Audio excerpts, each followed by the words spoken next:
Olá, amados! Que a graça e a paz do Senhor Jesus esteja inundando os nossos corações.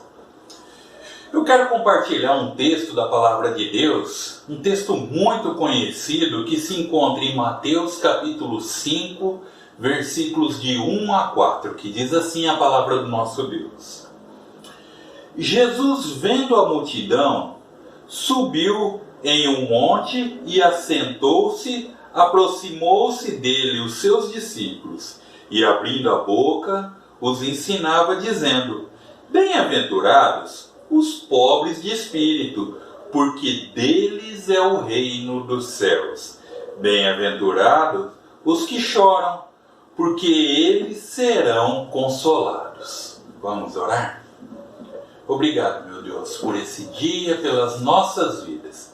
Quero te suplicar em favor desse texto, dessa pequena porção da tua palavra, que tu possa estar falando a cada coração poderosamente, pois é no nome de Jesus que nós oramos. Amém. O Sermão da Montanha é um dos textos mais conhecidos da Bíblia, pois são dos poucos registros de uma mensagem proferida por Jesus. Talvez por isso que ele seja conhecido como a joia dos sermões. Cecil Osborne, no seu livro A Arte de se Relacionar com as Pessoas, ele disse que se todas as pessoas sábias, se todos os entendidos, se todas as pessoas que tivessem algum entendimento em qualquer área que seja, escrevessem as suas teses e seus pensamentos, esse texto seria um esboço mal feito e mal acabado do Sermão da Montanha. E quando Jesus ele proferiu esse sermão, ele estava no ano da popularidade, no ano em que as multidões o acompanhavam, no ano que as multidões o seguiam. E é interessante nós vermos, que ajuntou-se as multidões e Jesus sentou-se ao monte e começou a ensinar, que era uma postura digna de um mestre naquela época, que um mestre assentava-se para que os seus seguidores pudessem estar ouvindo. E ele inicia o seu sermão, que dá-se o nome de Sermão da Montanha ou Sermão do Monte, por ele ter sentado num lugar elevado, talvez por conta da visão, para poder contemplar melhor os seus espectadores. Ele começa falando a respeito das bem-aventuranças. Para nós termos entendimento, a palavra bem-aventurado significa mais do que feliz. É interessante que Jesus estava querendo dizer o seguinte, que você pode ter uma vida feliz, você pode ter uma vida próspera, você pode, assim, levando uma vida correta, você pagando suas contas em dias, você honrando seus compromissos, você respeitando aqueles que estão sob os seus cuidados, ou que você esteja submisso a essas pessoas. Só que ele diz que para você ser mais do que feliz, ou seja, para você ser bem-aventurado, são aqueles que apresentam características ou as qualidades citadas por Jesus em Mateus capítulo 5, 6 e 7, que é o conteúdo do Sermão da Montanha, que ele ensina princípios, normas, para os seus seguidores levarem não somente uma vida feliz, mas uma vida mais do que feliz. Algo interessante que tais qualidades que ele enumera, principalmente nos 12 primeiros versículos, só pode ter quem é um seguidor de Jesus. Por que eu estou falando isso? Porque quando nós olhamos para os preceitos de que Jesus apresenta, nós olhamos para o padrão de vida que ele apresenta como um servo de Deus e o padrão que se necessita para alcançar o reino dos céus, nós entendemos que humanamente é impossível, a não ser que você tenha a graça de Deus ao seu lado, a não ser que você peça para Deus lhe ajudar a ter esse estilo de vida, para ter essa conduta que é de um verdadeiro seguidor de Jesus. Uma outra coisa bem interessante também nas bem-aventuranças, que cada qualidade de um servo ou de um seguidor de Jesus é acompanhada por uma promessa. Então, Jesus ele apresenta um padrão de qualidade, um padrão de conduta, melhor dizendo, para um servo de Deus, para que você possa alcançar o reino dos céus, para que você possa levar uma vida bem-aventurada, uma vida mais do que feliz. E esse padrão é acompanhado de uma promessa. O texto que nós lemos hoje nos fala de duas características de um servo de Deus e também duas promessas que acompanham se você buscar ter tais características. A primeira característica, no versículo 3, diz que bem-aventurados são os pobres de espírito. Algumas versões colocam assim: bem-aventurados os humildes de espírito. É interessante quando você pensa em humilde de espírito, nós lembrarmos de alguns textos, como Provérbios 16, 19, que diz assim: melhor é ser humilde de espírito com os mansos do que repartir o despojo com os soberbos.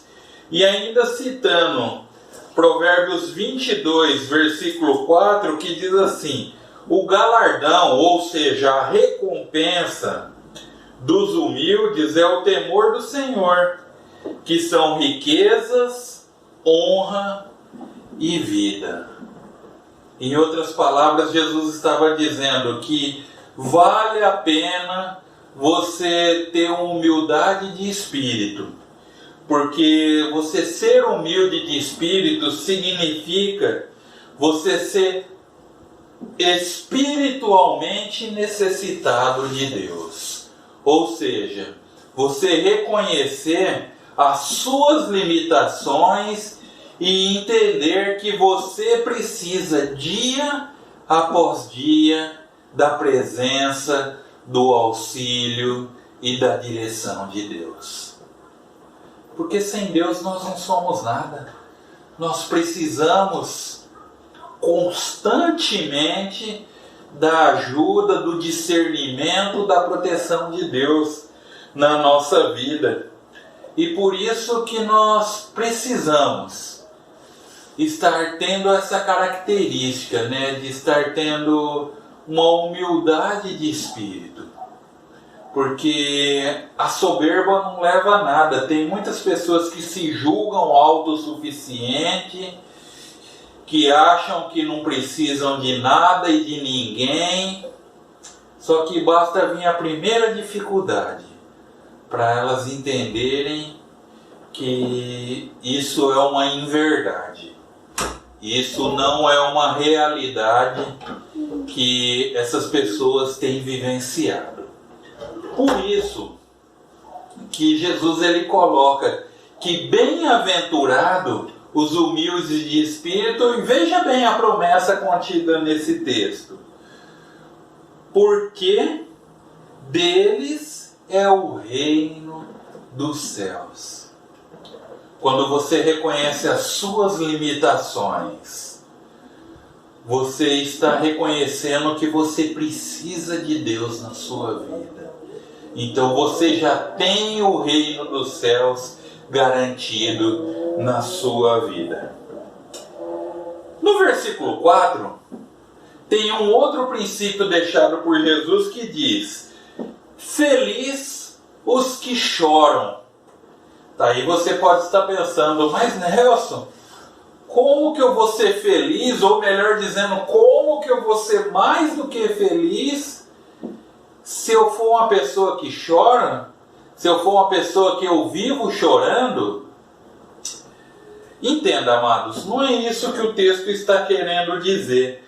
Mas quando diz, bem-aventurado os que choram, o choro aqui está no sentido, numa entonação de arrependimento. Lucas capítulo 15, versículo 7 diz que há mais festa no céu por uma pessoa que se arrepende do que 99 justos que não precisam de arrependimento. Porque é uma qualidade quando você reconhece as suas limitações e você olha para a maldade dentro de si e você percebe que as coisas não estão bem, que você precisa da ajuda de Deus. João capítulo 14, versículo 1, Jesus, ele disse assim, olha, não se turbe o vosso coração, crede em Deus e creiam também em mim, pois na casa do meu Pai há muitas moradas. Se não fosse assim, eu não teria dito, eu vou preparar lugar para que aonde eu estiver, vocês estejam também. Jesus, quando ele percebeu que estava chegando próximo o momento que da sua prisão, da sua condenação e da sua crucificação, ele começou a dar uma palavra de consolo aos seus discípulos. Ele começou a trazer um consolo para aqueles que estavam sofrendo já uma iminente falta do Mestre. O texto aqui, quando fala bem-aventurados os que choram, são aqueles que se entristecem com os seus pecados e se sentem injustos diante de Deus. Por isso que o texto fala que mais do que felizes são aqueles que choram, pois estes serão consolados. Não pelo Nelson, não pelo seu amigo, não pelo seu familiar, mas pelo próprio Deus. Porque esse consolo vem da parte de Deus. Porque Deus, ele conhece o teu coração. Deus, ele conhece a sua vida. Ele sabe o que você está sentindo, mesmo antes de você abrir a boca para falar. Ele sabe o que você está necessitando nesse momento. E Deus, ele quer te ajudar. Deus, nesse momento, ele quer trabalhar na sua vida de maneira que você possa estar sentindo a presença de Deus e estar sentindo o próprio consolo vindo das mãos do próprio Deus.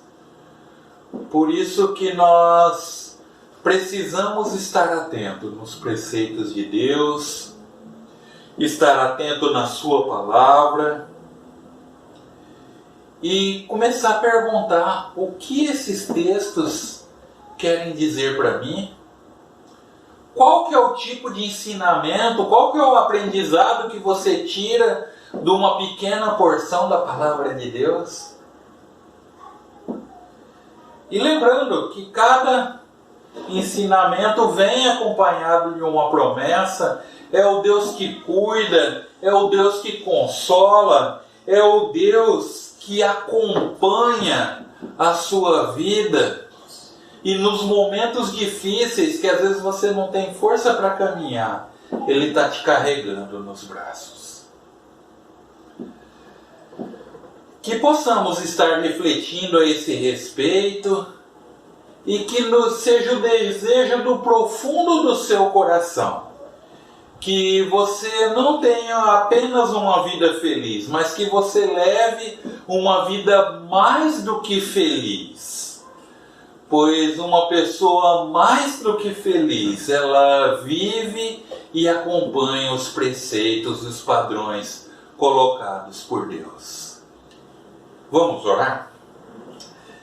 Santo e eterno Deus, muito obrigado, ó Pai, pela Tua palavra que é viva e eficaz.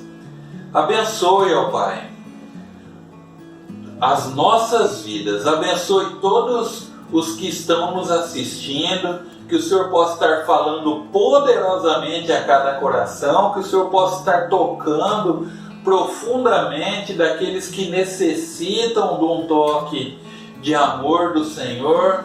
Ó Pai Santo, abençoe todas as pessoas que trabalham na área da saúde. Ó Pai Santo, libera cura aos enfermos, Pai. Te suplico por todas as autoridades civis e militares, abençoe os nossos governantes, abençoe o nosso país, cuida de todos os missionários na face da terra, ó Pai. Muito obrigado, ó Pai, pela Tua vida nas nossas vidas. Abençoe todos que nos assistem, ó Pai, pois é no nome de Jesus que nós oramos. Que Deus te abençoe e que você tenha um ótimo dia na presença de Deus.